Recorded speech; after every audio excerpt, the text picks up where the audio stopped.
ایسټینګ دغه برته دا قسمونه چې دي دا برته بیا کوم نن ما طبیعت سټ نه دی د دې په وجه ډېره خبرې نشم کولی. نو د کوارډینیټس دا تعریف دی چې دا د نمبرو هغه مجموعه ده د نمبرو هغه مجموعه ده چې د کم په مدد سره مونږ خپل متعلقه ځای یا د خپل یو د کار ځای معلومولی شو د ځمکې په سر باندې یا په یو سکرین باندې یا په یو نقشه باندې. مونږ په نقشه خپل ځای معلومولی شو د دې کوارډینیټس په مدد سره. مونږ په کمپیوټر په سکرین یعنی اټوکیټ کې مونږ خپل ځای معلومولی شو. لکه مونږ له یو پوینټ کوارډینیټس څوک راکړي او مونږ ته وایي د دې نه تاسو یو لاین په دې ځای باندې ډرا کړئ. نو چې هغه کوارډینیټس والا مونږ ورکړو هغه به سکرین به مونږ ته لاین د هغه ځای نه ډرا کړي. د دې نه پس مونږ ته څوک په ځمکه باندې کوارډینیټس راکړي چې دا واخلئ دا هم کوارډینیټس شو او د بل ځای راته کوارډینیټس معلوم کړئ یعنی بل ځای راله معلوم کړئ کوارډینیټس یې دا دي. لکه مثال کې طور پر د 2 پوینټ کوارډینیټس موږ له راکړل چې په ځمکه باندې یو پوینټ راته په ځمکه وښودو او نور پوینټونه راته نامعلومه دي او راته وایي چې د دې کوارډینیټس معلوم کړئ. دا په څه طریقې سره معلوموي چې د کم پوینټ کوارډینیټس یې درکړي کوارډینیټس څه ته ویلی کېږي نارتھنګ ایسټنګ او ایلیویشن ته یا یو خاص ډایمنشنز دي فاصلې دي ناپ تول دی. صحیح ده. د یو پوینټ چې د کم پوینټ هغه ته معلومې او درکړي تاله کوارډینیټس تاله ډیټا درکړي درته وایي چې دا پوینټ پکې راته معلوم دی دا نور نه دي معلوم دا راته معلوم کړه. نو ته به ماشین راواخلې چېرته به یې کېدی په یو پوینټ باندې به یې کېدی په کوارډینیټس موډ کې. یا تا ته وایي چې ما ته د دې پوینټ کوارډینیټس معلوم دي او ما ته د دې پوینټ معلومول پکار دي دا راته پوینټونه راته په ځمکه معلوم دي او کوارډینیټس یې راته نه دي معلوم. لکه مثال کې طور پر دغه ګوټ مونږ ته ښکاري خو مونږ ته کوارډینیټس نه ښکاري مونږ ته نشته پته. دغه ګوټ مونږ ته ښکاري خو مونږ ته کوارډینیټس پته نشته په ځمکه باندې موجود شی شته خو کوارډینیټس راته نه دي معلوم. اوس دا یو ځای دی چې د دې کوارډینیټس مونږ معلوم کړل په هره طریقه معلوم کړل په دې باندې به د پاسه دا مشین کېدو په هغه پوینټ به مشین کېدو چې د کوم کوارډینیټس مونږ ته معلوم. صحیح ده.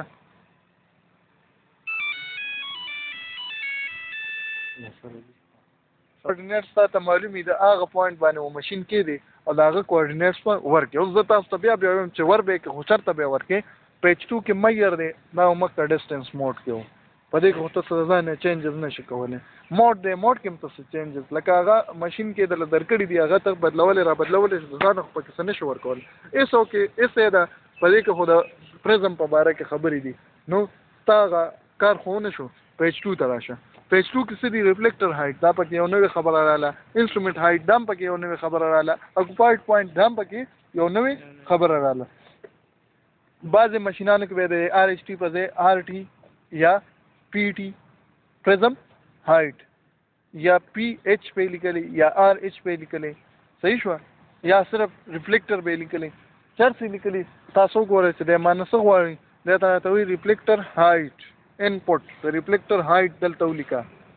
اوس د دې ضرورت پکې څه دی ریفلیکټر هایټ لکه مثال کې طور پر تا ته د دې ځای اوچتوالی معلوم شو ته د هغه ځای باندې تا دا پریزم کېښودو پریزم خو په ځمکه نه وی پروت پریزم خو د ځمکې نه اوچت دی که نه تا ته د دې ځای آرل خو نه دی پکار تا ته د کوم ځای آرل پکار دی د ځمکې آرل پکار دی.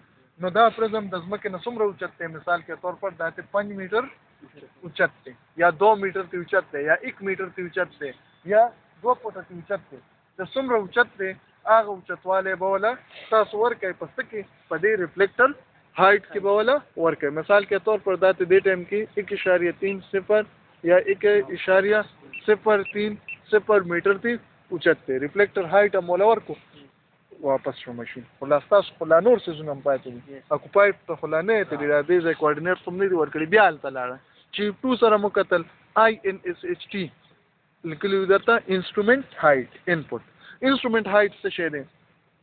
اوس د دې ځای آرل مثال کې طور پر 100 فوټ دی یا 100 میټر دی دا کال جلیه که لګه انسټرومنٹ هایټ دی 100 فوټ دی یا 100 میټر دی یا 400 دی خو مشین خو په هغه آرل باندې نه دی پروت مشین ته اوچت دی که نه چې څومره اوچت دی تر کوم ځای پورې تر دې ځای پورې د هغه پوینټ نه واخلې تر دې پوینټ پورې به ناپ واخلې او هغه به وله انسټرومنټ هایټ کې ورکړي. مثال کے طور پر دا دې جوړېږي دې ټایم کې 1.652 1 میټر 6 DC 5 سنټي او 2 ملي تی اوچت دی. دا څه کانسټنټ نه چې تاسو به یادوئ دا به تاسو هر پیره ناپ کوئ به تاسو به ګورئ. صحیح شوه. دا مرتبه انټر کو. اوس څه شو یعنی د ماشین اوچتواله او د پرزم اوچتواله دا څه خو کلیر شو. دا خو داسې شو لکه چې بس طالبه تیار نوړی درکې خو آرل خو لا نه دی ورکړی چې کم سیز د بل پوینټ معلومه ده دی پوینټ درته معلوم دی او ته چې زه دغه دیوال د سر معلوموم نه دی پوینټ آرل خو تا نه دی ورکړی کنه د دې پوینټ آرل لپاره بیا راشي پشتو ته او پشتو کې دا او سی سی در تخکاری دی مطلب دی اکوپاید مطلب دی ګیرا هوا ګیر شوی دی. بعضی ماشینانو کې سټیشن اس ټي پی کی ورکړي سټیشن پوینټ یعنی د دې سټیشن د دې مقام تاسو سره کوارډینیټس دي. اکوپاید ته چې ورکو سره ته غواړي نو به وی دا پوینټ د نارت نه په څومره فاصله دی د نارت نه په څومره فاصله دی مثال کې طور پر تاول 1000 ورکو چې نارت نه په 1000 میټر فاصله باندې دی د ایست نه په څومره فاصله دی مثال کې طور پر د ایست نه په 2000 میټر فاصله دی. الیویشن یې څومره دی مثال کې طور پر الیویشن یې 100 فوټ دی یا 100 میټر دی دا دی ورکل. اوس ورته په بل پوینټ باندې پرزم صرف دا مخامخ راځه کنه په بل پوینټ باندې ورته پرزم کېده او په ټیلیسکوپ کې صرف دومره کار وکړه چې په ټیلیسکوپ کې راواړوه خان نه مدې صحیح دی صحیح ده روشي مصطفی هاي کېږه دی به تعالی د بل پوینټ کوارډینیټس اتوماتیکلی درکړي دی تا ته وایي چې دغه پوینټ کوارډینیټس 99.998 2001.125 او 100.430 یعنی سلور ډي سي په دازه اوچت دی. اوس سلور ډي سي خدا غزه نه دی اوچت دلته موږ انسټرومنت هایټ او ریفلیکټر هایټ کوم څه صحیح نه دی ورکړه کنه صحیح مو ورکړه نم دی ورکړه چې څومره په دې دواړو کې غلطي نو دومره به التزم په آر ال کې غلطي راوځي. اوس د دې لپاره به تاسو له